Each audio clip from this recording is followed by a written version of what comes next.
هتتغدى ايه النهارده يا راجل يا محترم؟ هتغدى سندوتش يوم الوداع، شويه لانشون على علبه تونه على علبه جبن. اول حاجه صلي على النبي، ولا لامك تخش الجنه لا تصلي على النبي. موضوع مهم. شاب مصري عنده 24 سنه، الجورنال الايطالي كتب عليه امبارح اللي هو اغتصب واحده في استاد سان سيرو، شغال في النظافه.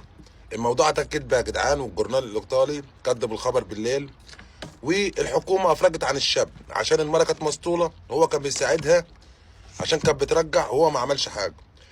اخواتنا بقى المصريين اللي طلعوا مصر في الهيصه وطلعوا قالوا ازاي انتوا بتبوظوا سمعتنا، عملوا لنا فضيحه، ويطلعوا يتكلموا بباطل ما يعرفوش حاجه.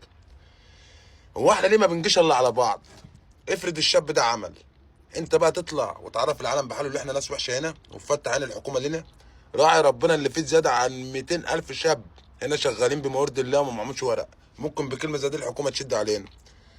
هو احنا ليه ما بندارش على بعض؟ حتى لو الشاب غلط ندار على بعض. ما كل بلد فيها الحلو والوحش، وكل بلد بيحصل فيها نصايب. انما انتوا قاعدين للسقطه واللقطه، بتصدقوا تلاقوا فرح وتسمعوا فيه ندب، ده ايش عمل، ده ايش اغتصب، ده ايش قتل.